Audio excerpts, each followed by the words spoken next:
tengo 3 temas aquí para empezar el primer día. Primero, ¿existe el Estado o no? Todo el mundo dirá, ¿cómo está loco? ¿Cómo no va a existir el Estado? Yo digo que no existe. A ver si me explico. No existe fuera de las personas que lo componen. Es decir, el Estado está compuesto de personas, no hay ningún Estado. Es decir, de la misma forma que si ustedes van al Vaticano, por ejemplo, en el Vaticano ven allí unos edificios muy grandes y ven unas edificaciones y gente así más o menos uniformada y vestida así con túnicas y ropa sacerdotal y tal. ¿Qué es esto? Decimos, estos son los representantes de Dios en la tierra. A ver si me explico. Ven allí todo un aparato. Pero vamos a ver. En el Estado pasa algo semejante. Vemos edificios, cárceles, cuarteles, juzgados, escuelas, etcétera. ¿Y qué es todo esto? Pues son los representantes del Estado en la tierra. A ver si me explico. Que yo sepa, yo soy creyente, pero yo no conozco ningún creyente que derive la existencia de Dios de que haya todos esos edificios y esas cosas, ¿no? Es decir, los argumentos teológicos a favor de Dios o en contra de Dios son, pues, el argumento Kalam, el argumento ontológico, son argumentos filosóficos para discutir si Dios existe o no. Pero no que haya edificios y gente que diga que es el representante en la tierra, eso deriva en que haya Dios, no sé si me explico. O sea, yo creo en él, pero por otros argumentos, no porque haya edificios y gente que diga que representa a Dios en la tierra. Lo mismo pasa con lo que llaman Estado. Es decir, hay edificios, hay cárceles, hay cuarteles, hay todo tipo de edificios y gente uniformada y gente armada y tal, que dice que se representan a Dios en la tierra. Pues, vean, igual que Dios, más o menos estoy cierto que existe, estoy seguro que el Estado no existe. ¿En qué sentido? Que se representa a través de símbolos. Es una representación ficticia colectiva. Y estoy hablando del Estado moderno, no del poder político, que es otro aspecto que después enfatizaremos. Es decir, el Estado, es decir, hoy en día nadie le paga impuestos a Otto Molina. Nadie quiere pagar impuestos a Otto Molina, nadie le pagaría impuestos a Valdizón, a Colón, a Sandra Torres, a Ozuri Ríos o cualquiera de los candidatos. Es decir, gente se los paga a Guatemala.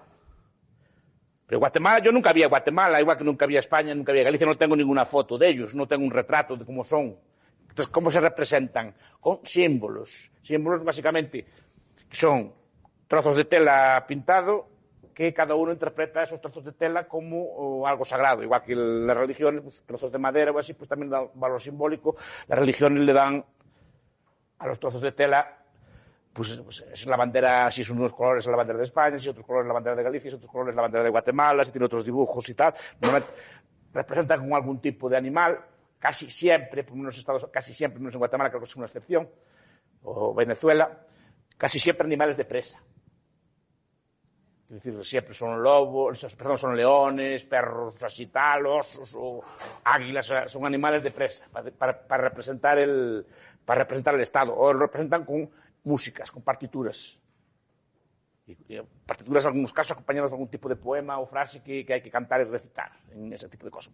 Es la forma de visualizar el Estado. Después, también con algunos países ponen símbolos, Marián, Tío Sam, John Bull, bueno, ponen así símbolos, animales como de cartulina para dibujar así, para representar y personalizar algo inexistente como es el Estado. Lo que existe realmente es un grupo de personas organizadas que quitan tributo al resto y después lo gastan ellos, como ellos entienden pertinente. Eso es el Estado. Siempre fue el Estado así. ¿Qué pasa? Que ahora el cambio sustancial es que pasamos de que el poder, el que quitaba los tributos, era una persona y se veía bien allí, que era un rey, que era un faraón, que era un zar, ¿no? Que era un califa, se miraba allí el califa pues todo gordo, con su turbante, tumbado en cómodos butacones, con mucha gente a servirle comida y cosas por el estilo. Un rey con su corona, con sus armiños y sus mantos y cosas así. Eso representaba... Pero se veía que era una persona quien cobraba los tributos. Después los gastaba él como quería y los repartía. Pagar tributos a un ente abstracto e imaginario. Lo explica, por eso les di el libro que le gusta tanto al señor Pablo Velázquez, Las comunidades imaginadas, que es el de Benedict Anderson. Está en inglés y está traducido al castellano. Es decir, cómo se construye un ente imaginario. llamado Estado al cual le pagamos tributos. ¿Por qué le pagamos tributos al ente imaginario? Porque es más fácil pagarle tributos al ente imaginario que pagar solo a una persona. Cuando hay una persona, sale lo que llamamos conciencia de clase. Es decir, que pagamos tributos, de acuerdo, pero no más allá de un punto. Porque hay una revuelta fiscal, porque sabemos que va para una persona y vemos a la persona allí toda gorda, toda opulenta, toda quitando nuestro dinero y gastándolo en palacios, en grandes comilonas, en grandes fiestas y grandes cosas así. Entonces la gente se resiste a pagar. Es mucho más hábil para pagar impuestos crear algo abstracto, algo imaginario. Y eso sí, dotado todo ello de los atributos que antes tenía la divinidad. Es decir, todos como decíamos antes, el culto que se le da a Dios en una misa es un culto de latría, el culto que se le da a ese ente imaginario es culto también de latría. Es decir, hay que ponerse en pie cuando suena el himno, hay que ponerse hay que hacer una serie de gestos o besar banderas o cosas por el estilo, porque supuestamente son sagradas. Pero eso es un proceso lento de construcción ideológica a través del sistema educativo, a través de los medios de comunicación, para construir ese ente abstracto al cual le pagamos tributos. Por tanto, la primera pregunta es, ¿existe el Estado así entendido como algo abstracto? ¿Existe, por ejemplo, algo llamado España, algo llamado Guatemala? No. ¿Efectos reales? No. Es una invención que todos tenemos en la cabeza, obviamente. Al final, cuando nos definimos siempre por algo. A mí, primero que me preguntan es ¿dónde es usted? Pues ser español. Si yo no me defino, podían preguntar como era antes. Yo soy católico, por ejemplo, o soy del Real Madrid. Es decir, podía definirme por ese tipo de cosas. No, la primera definición, la definición absoluta, por encima de todas, es la definición nacional. Cuando históricamente la definición principal, por ejemplo, es religiosa. La gente no peleaba por ser de Alemania o de Francia, peleaba contra católicos contra protestantes, por ejemplo. Es decir, esa lealtad que antes era religiosa cambió a una realidad nacional. Se cambió la lealtad suprema de las personas. Y eso se construye, como explica Anderson, a través de un proceso complejo y sofisticado de creación de identidades. Escuela, durante muchos años. Miren la escuela. Cualquier escuela de cualquier país. ¿Qué es? ¿Aprenden cosas? Sí, pero ¿cuál es el currículum obligatorio? Lengua o lenguas del Estado. Historia, pero no historia. Podemos estudiar muchas historias. Historia de las mentalidades, historia de la cocina, historia del arte, historia de la economía. No, historia del Estado, con sus reyes. Y lo que se estudia son todos los reyes o presidentes que tuvo un país divididos entre buenos y malos. Los buenos son los que agrandaron el Estado, los malos son los que se mantuvieron en paz. Por ejemplo, en España, los reyes, los Austrias, que fueron muy imperialistas, los Austrias se llaman Austrias mayores. Los Austrias que mantuvieron más o menos a España en paz y meterse en líos son Austrias menores. Y todos son así estudiados, así. Entonces, Felipe II y Carlos V, que son los emperadores así más grandes, son los más estudiados, y por el pobre de Felipe III, pues que fue una persona que no metió a España en ninguna guerra en el tiempo que estuvo, más o menos mantuvo aquello pacificado, no pasa como una cosa menor que no merece ni siquiera la pena de estudiar en serio. Eso se construye, es imaginario. Entonces digo, existe el Estado, existe una organización de personas que le quitan tributo al resto. Lo que no existe es eso en que se representa. Eso es lo primero que quiero decir. Y el primer debate que podemos tener. ¿Existe o no existe? Yo digo que no. Es una vieja querella. Ya sé que es un viejo debate. Es un debate medieval, la vieja querella de los universales. ¿No? De los universales contra los nominalistas, contra los universalistas. Si defendían que las ideas tenían entidad real o no tenían entidad real. Es un viejo debate filosófico. Yo obviamente soy nominalista. Que digo, estos conceptos abstractos no existen, no tienen entidad real. Son ideas imaginadas. De hecho, si cada uno de ustedes le pregunto qué es Guatemala, me lo definen de forma distinta. Cada uno de ustedes tiene una idea de lo que es. Unos olores, unos sentimientos, unas cosas. Y tienes cosas, igual que si preguntan a España, cada uno la define de forma distinta. Porque no hay una definición única, porque no hay una foto de ella. Es un sentimiento que nos inculcaron de pequeños. Eso sí que se puede datar, que es históricamente creado, porque antes, repito, nadie, hasta el siglo XVII, XVIII, nadie daba su vida por este tipo de cosas, sino que la daba por otras cosas, que también a lo mejor fueron creadas o no, pero ya tenían otra lógica. Entonces, el primer debate que podríamos tener es esto: ¿existe o no existe? Dos, ¿cuál es el origen histórico del Estado? Yo distingo, repito, entre Estado y poder político. Poder político existió siempre. El Estado moderno es una forma, repito, de poder político contemporánea. No es más antigua que el siglo XVIII. En el sentido de que, repito, prestamos lealtad, obediencia, pagamos tributos y estamos dispuestos a dar la vida por algo abstracto. Antes que el poder era concreto. Era un rey o lo que fuera, pero era una persona. Ahora es algo abstracto. Eso tiene que ver también con la creación del concepto de nación, que es otro concepto también abstracto, que supuestamente es la comunidad que vive allí, que supuestamente tienen algún tipo de rasgo común. No se sabe muy bien cuál es ese rasgo común que tiene, pero se entiende que todos los que viven en el espacio geográfico de ese poder político tienen que compartir una serie de razones, tiene que ser su lealtad suprema, tiene que ser a esa nación y a ese Estado. Cuando, por ejemplo, una persona de antes pues, pudiera ser más leal a su religión o a cualquier otro tipo de rasgo que tiene. Entonces, la pregunta es el origen del poder político, de las cuales el Estado es una forma de poder político, como hay muchas otras. Puede haber ligas, puede haber imperios, puede haber ciudades-estado, puede haber muchas formas que no son estatales de poder político. Pero ¿cuál es el origen histórico del poder político? Aquí es donde entramos en el debate. Todo poder político, el Estado, dicen los teóricos que yo defiendo, nace de la fuerza y de la violencia. O sea, el poder político nace de la fuerza, no nace en ningún pacto. Sé que hay discusiones, los antropólogos que hablan de los grandes hombres, y así que respeto, se trae un despacho de antropólogos. Yo me inclino por la tesis de Robert Carneiro, la teoría del origen del Estado, está en internet si lo quieren, que es un antropólogo que dice que el Estado nace del encapsulamiento. Es decir, grupos de bandidos armados encapsulan una zona, es decir, un valle normalmente, donde la gente no puede escapar. Y normalmente los bandidos antiguos, que eran normalmente ganaderos o gente que iba a caballo, pues normalmente dominaban a los sedentarios, a los ganaderos. Normalmente también la gente de arriba de las montañas abusaba de los que estaban abajo, porque llegaban, saqueaban y subían y arriba ya no podían subir los otros.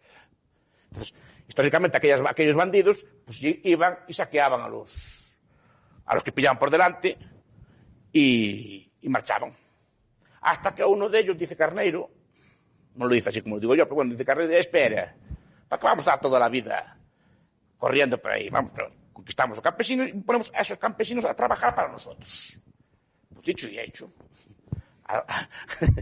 A esa banda lo que se le ocurre es, llegan allí, como están mejor armados, están a caballo, están organizados, todo tipo de cosas así, conquistan a los campesinos y les dicen a los campesinos, a partir de hoy vais a pagarme el 10% de lo que ganéis.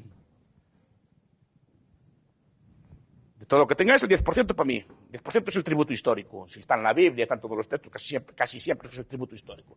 El diezmo, todo eso es el 10%. 10% de eso para el rey. Y el rey después distribuye entre su camarilla y sus soldados, que los tiene bien mantenidos, y dice, bueno, ahora vivimos como reyes, vivimos aquí como señores, que ellos trabajan, nosotros comemos aquí, disfrutamos de grandes palacios, de la mejor comida, escogemos las mejores mujeres, etc. Es la historia es el proceso histórico de creación de poder político, es decir, de la sociedad sin Estado, que eso sí que demuestran los otros pueblos, casi todos, hasta el Estado, el poder político es relativamente reciente, también debe tener unos miles de años. La mayor parte de la humanidad vivió en sociedades sin gobierno estatal, me refiero, sin poder político, sino con sociedades de influencia y cosas por el estilo. Y ahí viene el proceso. El proceso después es claro. El problema es claro que si yo gobierno solo las bayonetas, si gobierno solo las armas, eso es muy difícil de mantener. Hay que crear, porque la gente está todo el día resistiéndose, tenemos que estar todo el día buscando pelea, gastamos un montón de energías y siempre hay posibilidad de revolución, que nos maten y cosas por el estilo. Entonces lo que se empieza a crear después es un conjunto de hegemonía ideológica. Es decir, todos los gobernantes ya un poco más listos crean un aparato bien de poetas, de filósofos y cantores dedicados a justificar ese poder, o crean una casta sacerdotal dedicada a justificar ese poder. Entonces siempre se crean intelectuales de cámara. Yo recomiendo siempre el libro de Jacob Burckhardt, La cultura del Renacimiento en Italia, el primer capítulo, El Estado como una obra de arte, que se explica ahí como aquellos condottieri, aquellos señores feudales, que así contratan a los mejores poetas, a los mejores artistas, a los mejores escritores, para que canten sus historias, para que hagan bellas obras de arte y bellos edificios para justificar su poder. O sea, crean no solo un poder, sino una hegemonía ideológica. Ahí tenemos, por ejemplo, el caso de todos los sacerdotes del faraón, que se dedicaron toda su vida pues, a justificar el derecho divino del rey, del faraón. Es decir, en cada pueblo tenía su costumbre. El faraón era Dios, allí puesto. Por ejemplo, los asirios, creo que los asirios y los babilonios no era Dios, que los dioses se reunían en asamblea y escogían al rey como representante suyo en la tierra. Y entonces, en Europa hubo la teoría del derecho divino de los reyes. Es decir, que era Dios que delegaban a esa persona, o sea, nuestros reyes no eran Dios. En Roma sí. ejemplo, Roma se le daba culto al emperador, las monarquías helenísticas también le daban culto al emperador, pero le daban culto divino. De hecho, buena parte de la ruina de Roma se deriva de los cultos litúrgicos que tenía que pagar la gente para darle al emperador. Había que hacer unos cultos, unas fiestas allí, como unas misas allí muy espectaculares en honor al... Y eso llevó a buena parte de la ruina de Roma porque hay que cobrar muchos tributos para hacer esas liturgias. Entonces, se hacían todas esas cosas. Entonces, se va creando una hegemonía ideológica. O sea, un conjunto de justificaciones teóricas que son las que nos enseñan en las escuelas para justificar. En su tiempo era alguna identificación del monarca o del poder con la divinidad. También hay, bueno, algunas cosas, por ejemplo, hereditarios, algunas doctrinas de sangre, que son, descendemos de tal, etcétera. Pero bueno, básicamente, las más potentes son identificación del monarca o del poder con la divinidad. 2, identificación de una especie de origen contractual del Estado. Es decir, las teorías del pacto social también son muy antiguas. Supuestamente el pueblo, en un momento de la historia, pues decidió, como decía Hobbes, decidió ceder su soberanía a cambio de más libertad. La vida antes era brutal, corta y violenta, decía así Hobbes y cosas así, hasta que un día cedimos nuestra soberanía a un ser superior y tal, compuesto por todos nosotros, que supuestamente nos defendería y garantizaría la vida y la propiedad y cosas por el estilo. Bueno, como comprenderán, ese pacto nunca se dio.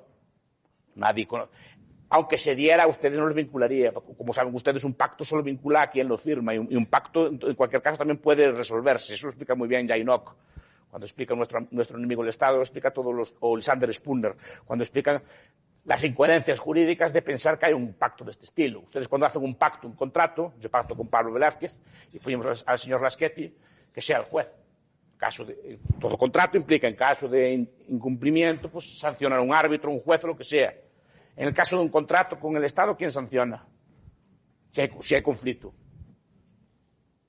El propio Estado. Es decir, no es un pacto de verdad. Es decir, no es un contrato real. Y un contrato nunca se puede hacer por representación, etcétera, etcétera.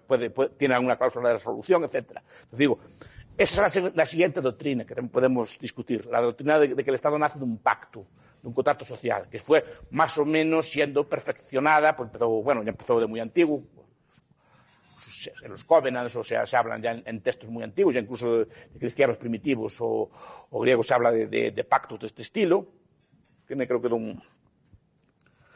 hay autores, un autor español tiene un trabajo muy bueno sobre esto, sobre la doctrina de pacto social que está en internet, porque eso no recuerdo ahora su nombre.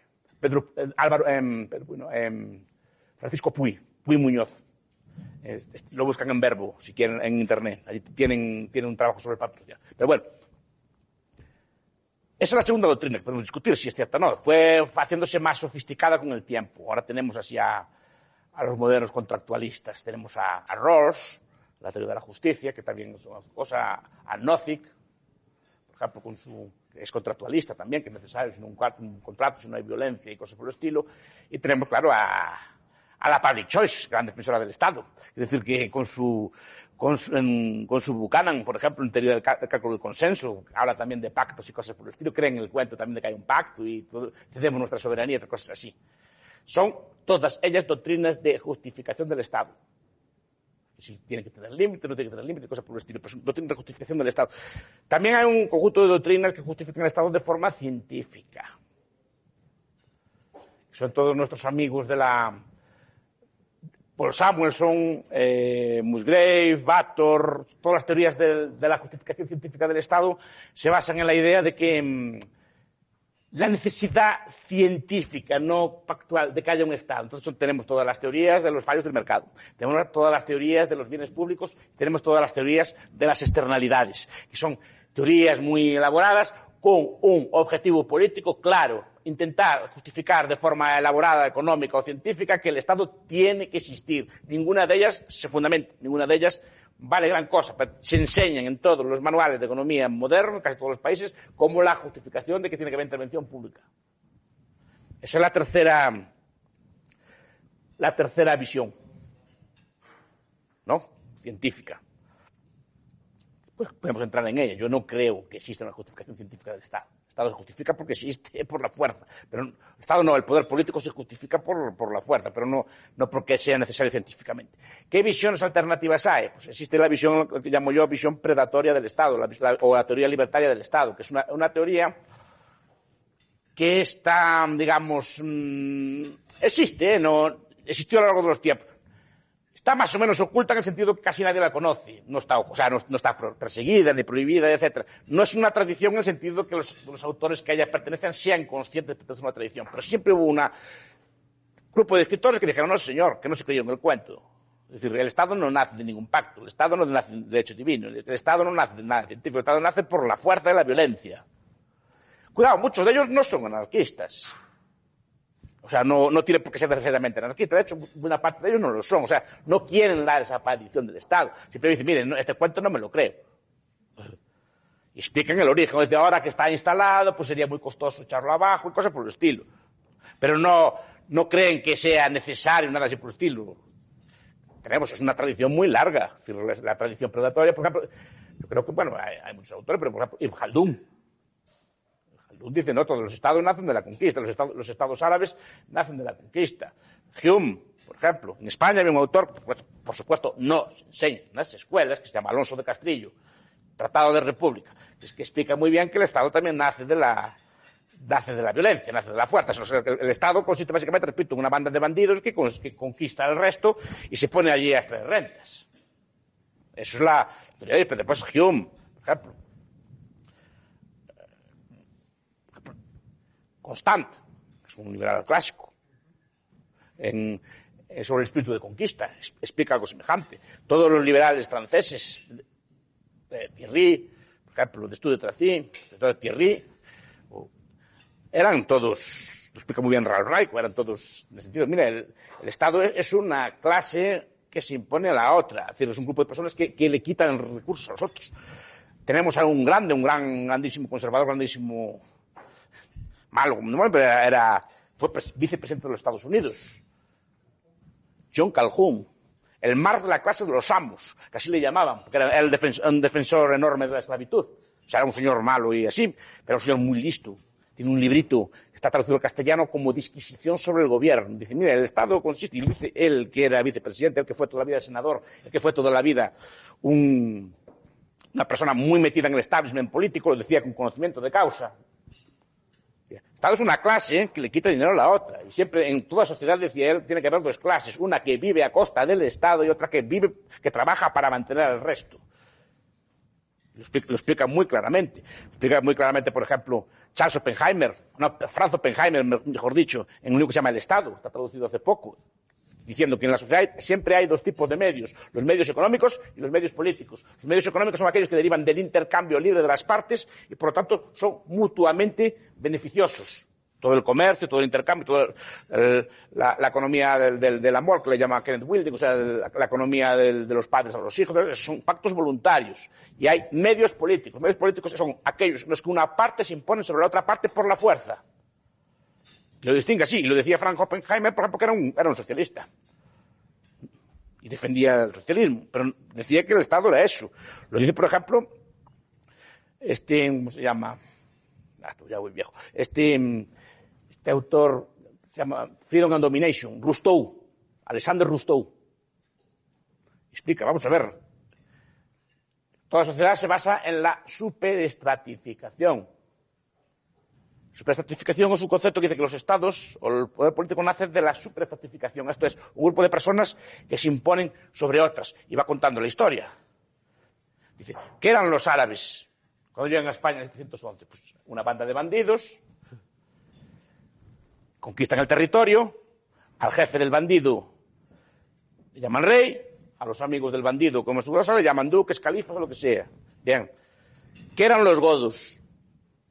¿Qué eran los vándalos? ¿Qué eran los ostrogodos? ¿Qué eran los suevos? ¿Qué eran los francos? ¿Por qué Francia se llama Francia y no Galia, que es como tiene que llamarse? ¿Por qué? ¿Qué eran los francos? Una tribu de vándalos, una tribu de bandidos, que llega desde el este de Europa, aprovechando que el Imperio Romano está en decadencia, conquistan el territorio, al jefe que le llaman, el viejo Clovis, rey. a sus amiguitos, conde, duque, marqués, lo que sea, así por el estilo, y ponen al resto de la población a trabajar para ellos. Y esto es un proceso continuo. Es decir, los españoles llegan a América, ¿qué pasa? ¿Cuál es el proceso? Banda de bandidos, conquistan territorios y ponen ellos de jefes. Básicamente el proceso es siempre el mismo. Colonialismo es común a todos los pueblos de la tierra. No hay uno que no sea excepción. Entonces digo, esta es la teoría predatoria del Estado. Entonces la teoría predatoria del Estado dice, el Estado nace de la violencia. Usa esa violencia para extraer recursos. Ahora la gente fina, así como Acemoglu, le llama élites extractivas. ¿Qué? Lo que llamamos los antiguos es banda de bandidos organizada que le quita recursos al resto. Bandidos estacionarios y cosas. Eso lo llama Mancur Olson en Poder y Prosperidad. Bandido estacionario, que le llama así, sí, que está así quieto en el mismo sitio. No está, más es un bandido legal.